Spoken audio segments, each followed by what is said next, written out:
Good afternoon and good morning, everybody. Welcome from the home office at Lakeland Regional Health GME Center and various home spots along Tampa for another episode of ERadical Learning, episode number 5, Vaginal Bleeding with a Twist.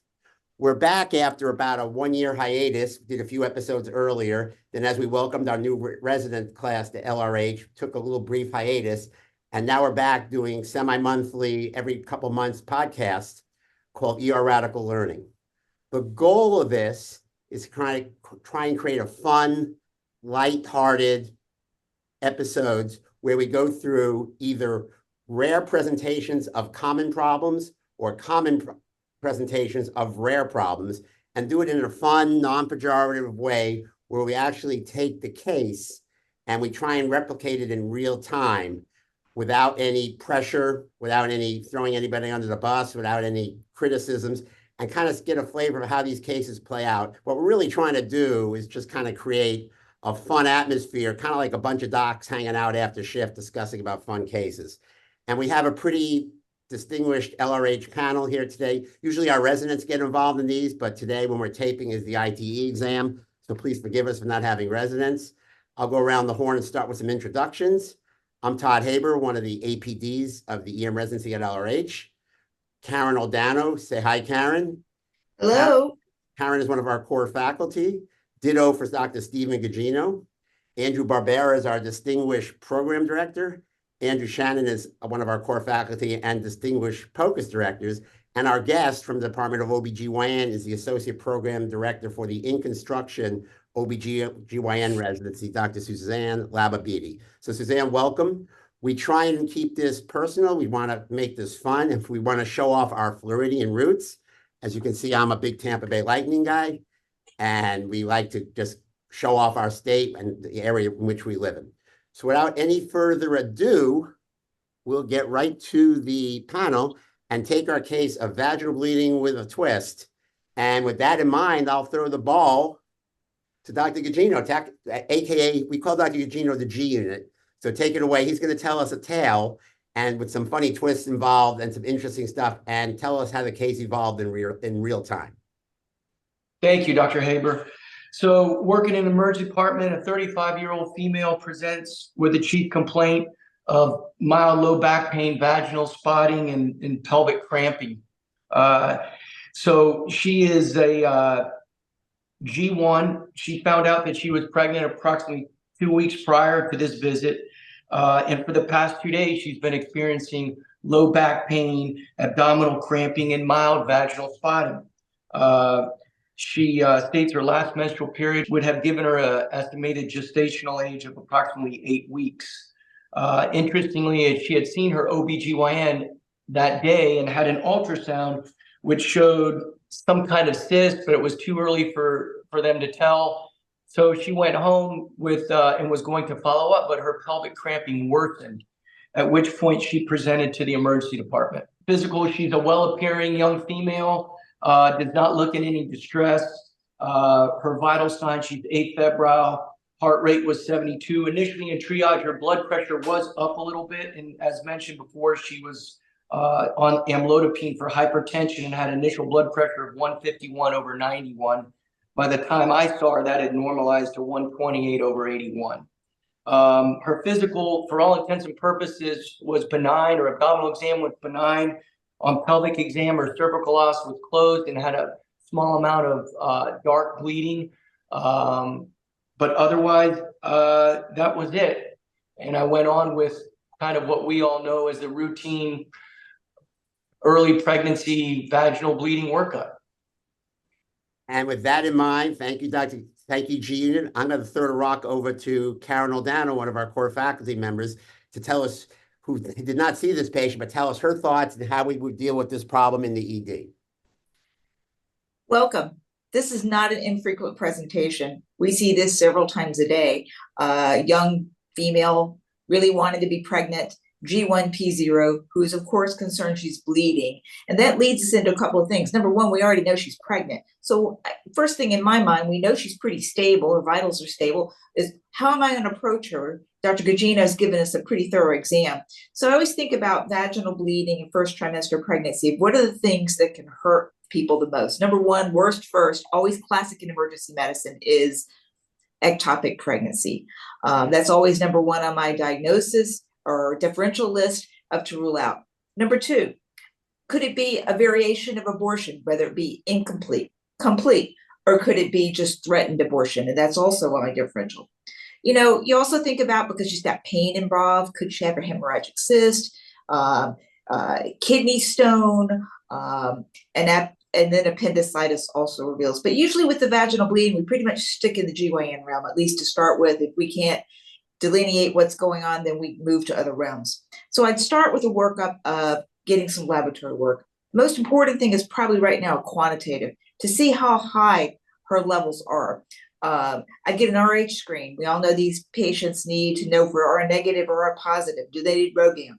I get a CBC for stability. You know, does she have a good solid hemoglobin? Not only is it good to establish in the beginning, but you know, what if she comes back? What if we end up sending her home? Now we have something to reference back to.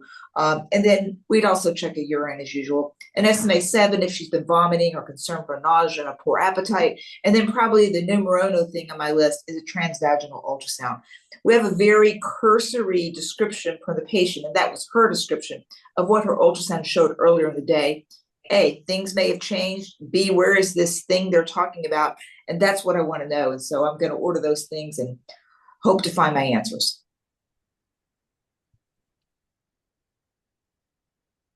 So Dr. Gugino, take it back and tell us what some of the lab tests, and obviously we're all waiting to know what the ultrasound showed. So just like Dr. Oldano mentioned, lab work was done.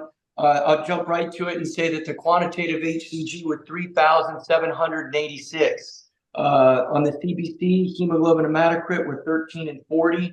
White count was 11. Platelets were 380. She was Rh positive. Electrolytes all looked within normal limits. Kidney function was normal. Glucose was 86. And an ultrasound was done. And I'll read you the impression. In number one, in the upper cervical canal, there is a cystic structure which could represent possible gestational sac with suggestion of a double decidual sac sign. This will require close follow-up, a serial HCG and repeat ultrasound. Number two, right ovary corpus luteum cyst. 3, pelvic fluid without demonstrable abnormal adnexal mass. And before we go any further, now I'm going to throw the rock over to Dr. Andrew Shannon, our distinguished ultrasound director, who will go over the ultrasound findings from the first visit and some things that came to our mind. So Andrew, take it away. All right. Well, the first question I have is if you live in a glass house with all these rocks you're throwing, buddy. No, just kidding. So yeah, let me just sort of see if I can share a few slides for the benefit of anyone who's on video and for our discussants. But basically, so the initial radiology ultrasound, I put stole some images and sort of put them up on the screen here. I will start off by saying, just because I'm the point of care director, I'll always recommend that if your shop is set up in such a way that it does add convenience and speed, then you probably should be doing a point of care ultrasound, just because there can be delays and other issues. And then if you find something that's problematic, like a positive right upper quadrant or something like that in this patient, you may decide to manage her primarily in the department, maybe get a portable ultrasound. So those kinds of things can be added as well. But we are going to get more information from the transvaginal, just because that's having that high frequency transducer closer to the area of interest. So that's always going to be a better image. Up on the screen, you can see there's like an endometrial stripe that's thick. There's some free fluid in the cul-de-sac back there. And what they're talking about is this sort of structure kind of that's further down the endometrial stripe, closer to the lower uterine segment. And there's a round thingy with a thingy potentially in it. And so that's sort of what we're talking about. Here, I just put a little clip through where you've got some free fluid down in the posterior cul-de-sac. You've got your normally positioned uterus with that sort of cystic structure in the middle. And then in reference to the earlier ultrasound, they do show this, what appears to be a simple looking cyst affecting the ovary with some free fluid around it. And then focusing in, you've got this sort of round cystic structure that's sort of further down closer to the cervix. And this is what they're saying is the potential gestational sac with a potential double decidual sign. And we can talk about what that means. That may be an important area of discussion down the road, but that's the information that we have there. And the close follow-up is important. I don't know how much you want me to get into it, but this is these are the images that reflect the reading that Dr. Gugino mentioned. So that's sort of what I would say about this. I'm always concerned when you see a bunch of free fluid, but that can be actually quite normal. So I'm seeing, thank you very much, Andrew. I'm listening to this, and I'm the one who saw the patient on the second visit, but I'm listening to this and I'm saying, big whoopee, sac in cervix, probably miscarriage being expelled with the sac going through the endocervical canal, and ho-hum, we see this every day. Is there anything on the ultrasound, like this double decidual thing, that actually concerns us and makes us think this might actually be something more than just the usual miscarriage in progress? In other words, if we saw 100 cases with a sac in the cervix, 99 times out of 100, this would most likely be a miscarriage with transient passage of the sac. And I'll throw the rock back to Andrew, maybe discuss that. Is there anything concerning about this ultrasound that may tell us that something is different? yeah, and I have a couple images. So the answer is not necessarily because, and that's what makes them difficult, right? Cervical ectopics, because they can be misdiagnosed if they're early, as sort of either an early pregnancy or a miscarriage in progress. They can be discharged with that diagnosis and can have problems because the gestation actually continues to grow in an area of the uterus that's not accustomed to stretching. And people think, oh, it's a normal pregnancy or it's just going to pass. And we expect bleeding and pain. That's what happens in a miscarriage. And we sort of miss the fact that this was actually an implantation in that spot as opposed to passing through. I'm going to give everyone some seizures and go through a few of my slides real quick to answer some of that question.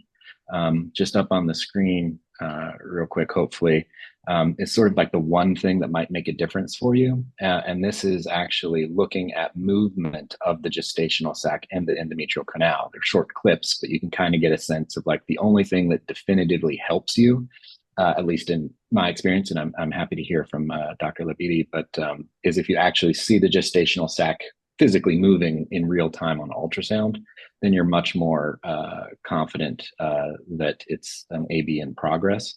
And obviously, as you say, the epidemiology are just sort of like the pretest probabilities. It's probably an AB just because the likelihood of a cervical ectopic is so low, but that's our job, is the ones that are unlikely to happen, unfortunately.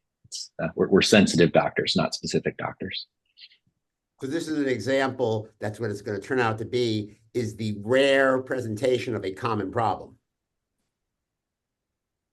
Yeah, well, I mean, the cervical ectopic is a rare type of ectopic. Right. The ectopic is relatively common. The cervical brand is less than 1% of the ectopics. Correct. Yeah. So like the vast majority of the ones we're used to, which are the tubal ectopics, and then there's a whole bunch of other classification of ectopics that I think Dr. Labidi is going to get into, and cervical is one of those, but it's like less than 1% of the total number of ectopic pregnancies. So Dr. Gugino, passing the ball back to you since you're taking care of this patient. Now, was there anything on this that concerned you, as opposed to the ho-hum, probably having a miscarriage, come back in a couple of days, we'll check your quants and see how you're doing? Did any red flags pop up for you? And tell us the story about how you, what bothered you and how you got the OBGYN doctors involved in this. Sure. I have a little bit of a HCG barometer of sorts that, greater than 1,500 to 2,500, I'm really kind of thinking about it and looking at it. For this number of 3786, almost 4,000, it's got me. Now it's got my attention. I kind of settle everything down and really hone in on this. So there's that really got my attention. And also, really the cystic structure in the cervical canal, I have to admit, I'm not really familiar with that, and I had never really seen that before. So those two things really got my attention and really compelled me to say, all right, I got to go to the next step and get OB involved.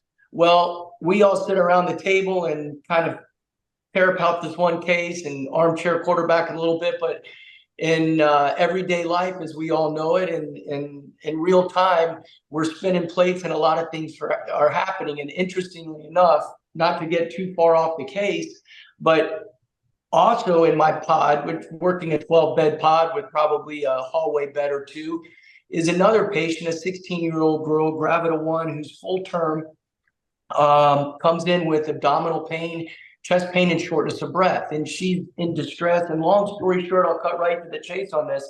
She's 2 to 3 centimeters dilated, but at the same time has a pneumomediastinum. So I'm like, where do I go with this? And is she better manage the emergency department? Does she need the fetal monitoring? Long story short, I go upstairs, which I generally don't leave the department, but in certain situations, I felt like it was appropriate to accompany this patient. I went to labor delivery, which is somewhat distanced from the ED. And I had a conversation with the OB about this patient with the pneumomediastinum. And after we kind of got that situated, I said, oh yeah, oh, by the way, I also have this interesting ultrasound finding with a pretty high quant. He says, no problem. Once I get this, I'll come down to the department. So that's how the consultation came to be, which is a bit long-winded, but that's how it happened. So Suzanne, Dr. Gugino's gotten your partners involved, and maybe you could tell, I mean, and obviously we kind of know where this case is going with the twist, but Suzanne, maybe you could talk about how you would have handled it from here, and then we'll get back to you after the second visit for more definitive talks about this. So Dr. Gugino brought up a really good point about the HCG level. An HCG level of about 3,700 is certainly higher than where we would anticipate to not have a viable pregnancy visualized. Now, it could be that you just happened to pick up a missed AB or a threatened AB or spontaneous AB in progress with that HCG level trending down. But the only way to get a true definitive picture one way or the other is to trend it. And so that's why follow-up is so key and critical in these patients. Now, in a patient who's hemodynamically stable, you do have the luxury of continuing to trend HCG levels and to repeat imaging. However, if the patient is demonstrating any sort of signs of bleeding or shock, you may have to make a decision a little bit more quickly. But I think Dr. Gugino made an excellent observation that an HCG level of that magnitude is typically accompanied by some visualizable pregnancy, whether it's an ectopic, intrauterine, or otherwise. There used to be this term in the world of OBGYN called the discriminatory zone, and it used to be 1,500, then it went up to 2,500, and then more recently 3,500, and it's just defined as the zone, the HCG level at which a pregnancy can be visualized on imaging. That level has kind of fallen a little bit out of favor just due to the possibility of missing a quote unquote viable pregnancy that will proceed normally without intervention and reacting too quickly. So I wouldn't necessarily put that as a hard and fast rule. But that being said, I think having that level of suspicion there is key to making a diagnosis like this. So Dr. Gugino, tell us what the disposition was at the end of your visit. So after the OB hospitalist saw the patient, it was determined that the patient could follow up in 2 days, or of course return earlier for any worsening of her symptoms or any problem. Okay, so we take it from there, and now I throw the rock to myself because I'm the recipient of the next visit. And let's try and put this in real time with a touch of honesty. There were a couple of resuscitations going in the department and some sicker people in our resuscitation bays. And our back area of the pod, it pops up on my tracking board with the usual: vaginal bleeding first trimester, abdominal pain in pregnancy. So I go back and see the patient, kind of didn't really have time before I assigned myself on the EMR, but did not do a customary chart look-see to know about the previous visit. Actually, when the patient's chart popped up on my board, I did not even know she'd been here 2 days ago.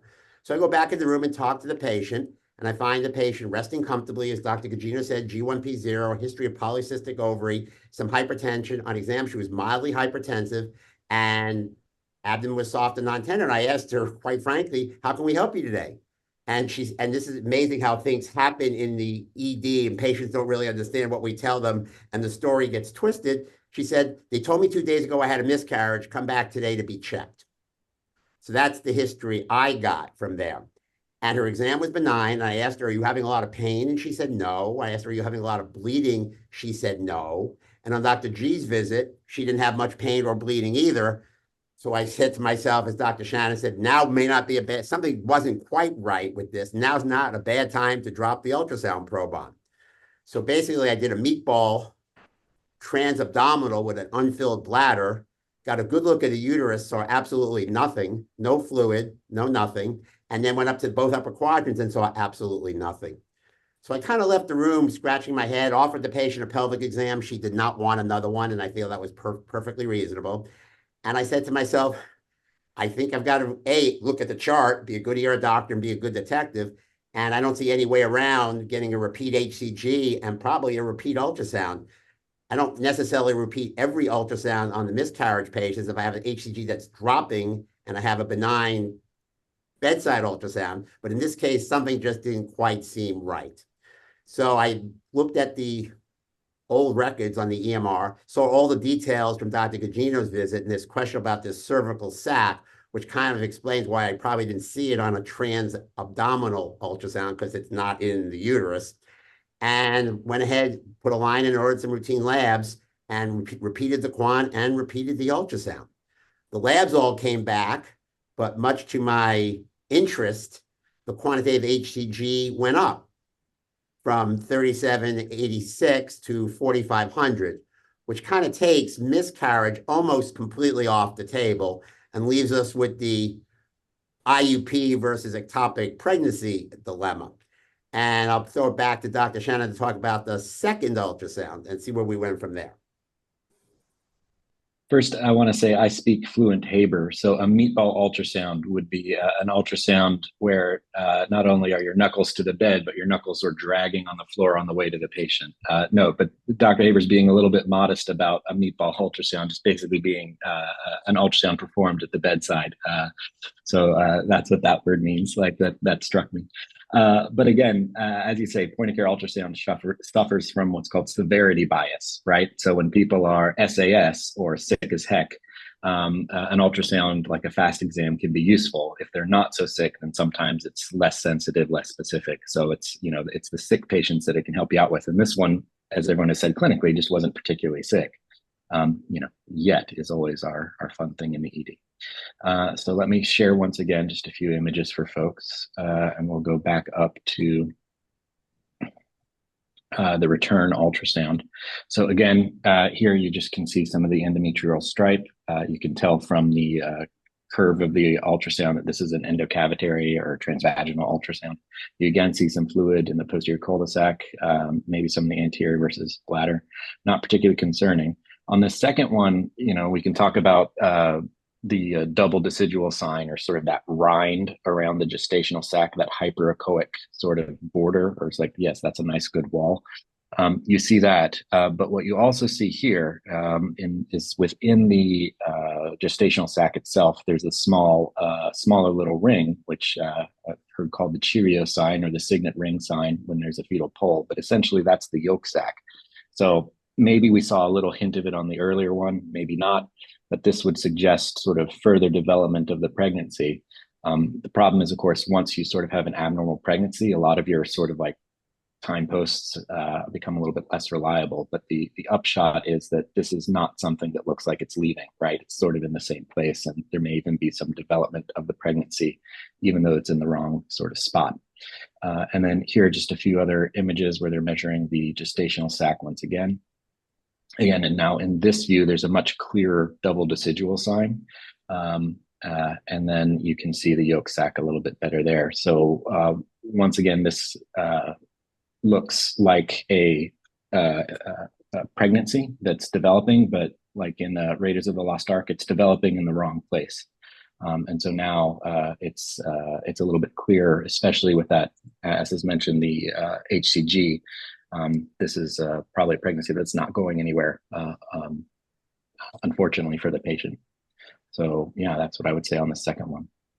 Andrew, is there any role in these gestational sac passages versus cervical ectopics in the cervix. Is there any role for color flow that might help us in this at all? Or not really? I'm gonna sort of caveat that by saying, like, I don't know that for sure, so I don't know what that research would be.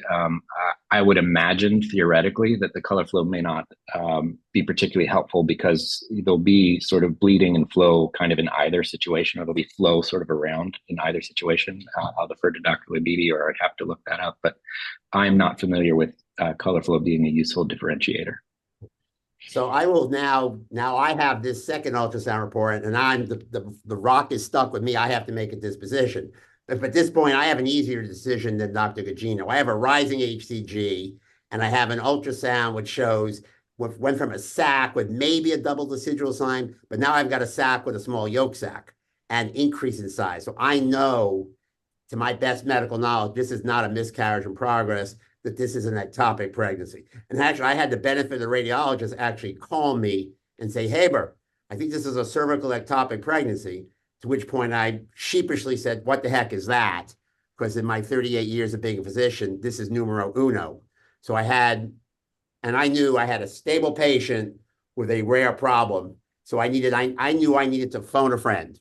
So I phoned my friendly OBD hospitalist upstairs, who not unreasonably was incredulous when I said, I think I've got a cervical ectopic pregnancy, because, as Suzanne's going to tell us, ectopic pregnancies are 2% of all pregnancies, and cervical ectopics are 0.1% of that, making cervical ectopic pregnancies 0.002% of all pregnancies, which means we're all going to go quite some time without seeing one.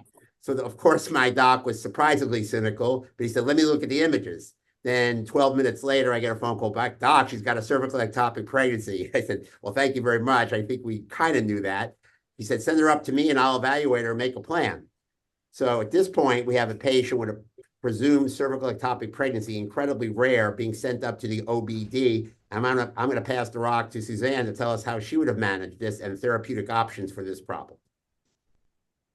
All right, so you've got the cervical ectopic. Now what do you do with it? So I'm just gonna. I know what to do with it. Get it out of my ER. So there you go. Anytime that you diagnose a cervical ectopic, or really an ectopic pregnancy of any sort, you've got two options. You've got medical and surgical management. So just like a tubal ectopic or an ectopic really, like a corneal ectopic, a cervical ectopic very much follows that same train of thought. So in the realm of medical therapy, you've got methotrexate, which is very commonly used for ectopic pregnancies, as well as intergestational KCL. And in the realm of surgical management, you can do a DNC, which isn't necessarily an option for any other sort of ectopic, but conveniently it is here. You can also do a uterine artery embolization or even a hysterectomy, depending on the severity of the condition. So in general, medical therapy is considered first line, especially if the patient is hemodynamically stable, and if she desires future childbearing. The options for medical therapy, like we said, are methotrexate and KCL. Methotrexate is generally preferred simply because we use it more commonly. However, if you have cardiac activity noted within the gestational sac, then that's where KCL really tends to be a little bit more effective. Unlike other ectopic pregnancies, there have been case studies of both being used for cervical ectopic, so certainly one does not exclude the other.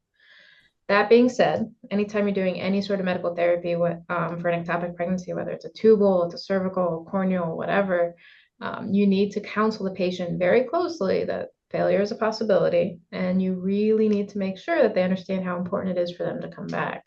Because if they were to have failure of medical therapy and surgery is necessary, that's something that you want to catch as early as possible. Specifically talking about methotrexate, the clinical criteria for methotrexate are very, very clear cut and defined for a tubal ectopic pregnancy, but in cervical ectopics, we don't really know if the same guidelines apply. For example, if you look at methotrexate therapy in tubal ectopics, embryonic cardiac activity is a relative contraindication, as well as a high initial HCG or gestational or pregnancy, gestational sac above 4 centimeters. That being said, that hasn't really been carried over in the treatment of cervical ectopics. It is still important to keep in mind that things like hemodynamic instability, hepatic disease, pulmonary disease, peptic ulcer disease, all of the other strict contraindications for methotrexate do still apply because that's more of a systemic issue. Again, we don't really know single dose, multi-dose, which is better. In tubal ectopic pregnancies, we know that multi-dose regimens are more effective in treating ectopic pregnancies, and they have a lower risk of failure. And the HCG monitoring that you would do for a tubal ectopic would be the same here. Basically what that means is you get an HCG level on the day of treatment, on day 4 after treatment, and on day 7. And if you don't have a 15% decrease in the HCG level from day 4 to day 7, that's considered a failure of therapy. If you do have a 15% decrease in HCG levels, you do want to follow them weekly until they reach 0. If the patient is hemorrhaging, or if they're hemodynamically unstable on their initial presentation, or if you've deemed that they have failed medical therapy, then that's where surgical therapy is very useful. DNC is first line, and like I said, that's not something that you necessarily can do for a tubal ectopic, but conveniently here, the pregnancy is accessible with a DNC. Just keep in mind that if you do a DNC without any concurrent medical therapy, your risk of hemorrhage with the DNC alone is pretty high. If you do encounter persistent bleeding after a DNC, then you can do something like a uterine artery embolization, or you can do a Foley balloon tamponade, something to apply pressure to the area or decrease blood flow to the area to decrease your risk of hemorrhage. In the event that you have persistent bleeding that's failed medical therapy, DNC, embolization, and tamponade, then hysterectomy really is your last resort. We tend to not go this route, particularly if the patient does desire future childbearing. That being said, if the patient is absolutely confident she does not want any more pregnancies, and she's had this before, and she insists on hysterectomy as a first-line management, it is a potential option. So the next question becomes, you have a patient, she has a cervical ectopic, you treat it and successfully treat it, then what? Can she get pregnant again in the future? There is a train of thought that they're probably more likely to have another ectopic pregnancy in the future. So keep that in mind. That being said, if they do develop an intrauterine pregnancy, there's no reason to think, there's no evidence at this point to think that they have any increased risk of obstetrical complications later on in the pregnancy. And these are my references. Suzanne, thank you very much. And I'll patch the rock back and tell you how this case played out. So the patient went upstairs and was seen by the OB/ED hospitalist, who felt the patient was appropriate for methotrexate for the reasons that Suzanne talked about, and incredibly reliable and very much self-involved in her care. So she got her first dose of methotrexate on the day of my visit, and she was set up for appointments every 2 to 3 days to get followed. And she came back in 3 days, very appropriately so, and a repeat quant was done, and it went up to 6385. And the physician oncologist saw the patient. I would have been a little bit shocked by that, maybe consider that as a failure treatment, but the OB hospitalist on that day felt this, and his exact words, this is to be expected. And I was going to ask Suzanne, why would we, is it because the methotrexate takes time to work? Why would we expect a rise after the first dose of methotrexate up to day 4? So methotrexate is a folic acid antagonist. So basically what it does is it prevents the pregnancy from growing. It prevents DNA from being formed to prevent future growth within the pregnancy. So it's not immediately going to abort it. So yes, you do anticipate that as the pregnancy persists, the corpus luteum continues to function, you will get a little bit of a rise in HCG, and it takes until about day 4 that you really start to see some leveling off, and then from day 4 to 7 is where you start to see a true degeneration of the pregnancy. Well, that's exactly what happened on the 3-day HCGs we just mentioned was 6385. Then the patient came back 3 days later for now day 6 post methotrexate down to 2995, and subsequent drops all the way until where actually it came down to 0, not requiring any additional methotrexate. and hopefully the patient will live happily ever after with a good outcome without complications. So although we make, and Dr. Tan, did you want to make a point? Did you want to say something, or you? Well, I'll let you finish up, but then I had a question as well for my own Go benefit. fire away. Go question. Well, we've all had the experience of patients coming back with expected complications or expected outcomes, even though we tell them that's the case. I've definitely seen like, well, I had a black eye 2 days ago, but now I've got bleeding down here. And it's like, well, that's called gravity. You sort of like try to help, manage expectations. And so when someone comes back with the expected methotrexate bleeding and all that stuff, and they're in that window of the HCG can kind of do what it wants, like, what are you looking for, Dr. Labidi, when it comes to like failure of methotrexate? Like, what is like, yes, you can call me and I'll tell you it's fine. And what is, yes, I need to come see the patient, just from my, again, Meatball ER point of view. Absolutely. So really when we're giving methotrexate therapy, we're giving them a week to, determine is the therapy going to be successful or not. That being said, if they ever develop heavy bleeding to the point of hemodynamic instability or to the point of a significant hemoglobin drop, then absolutely all bets are off and we can, switch gears because we know that methotrexate is not going to be an immediate, resolution of the pregnancy. It's going to take some time. So typically I try and avoid determining failure of the medical therapy until that day 7 quant. That being said, they are technically still eligible for further doses of methotrexate, depending on which regimen you're going on and what dosing you've utilized. So that's not to say that if their day 7 quant hasn't fallen appropriately, that's it, you have to do surgery. It's very much a shared decision-making conversation with the patient, recognition of hemodynamically where they stand and how much bleeding they're actually experiencing. But I would recommend personally, if you ever are concerned about the degree of bleeding that you're seeing on an examination in a patient who's been treated for methotrexate, it's never the wrong answer to get us involved to take a further look.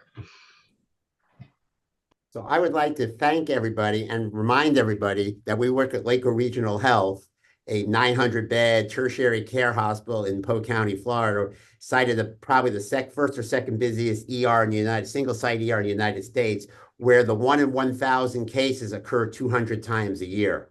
So these landmines do pop up. And the other thing I want to thank and compliment everyone for their contributions. Dr. Gugino for an excellent management. It would have been oh so easy in a busy ED just to tell this patient, you're having a miscarriage, ride it out, with possibly catastrophic outcomes. Many kudos and thanks to the OB/ED hospitalist team, even though we make fun of them for being a little skeptical. I would be skeptical too if someone presented an illness that happened 0.002% of the time. And many thanks to Dr. Shannon, Dr. Aldano, Suzanne, and Dr. Barbera for your contributions. We will return in approximately 1 to 2 months for another episode of ERadical Learning, episode number 6. And for any questions, please contact me or any of our faculty at my email. So once again, thank you, everybody. It was a real pleasure. We look forward to doing this again shortly. And thank you to all the panelists. Thank you, Dr. Haber. Thanks, everybody. Thank you.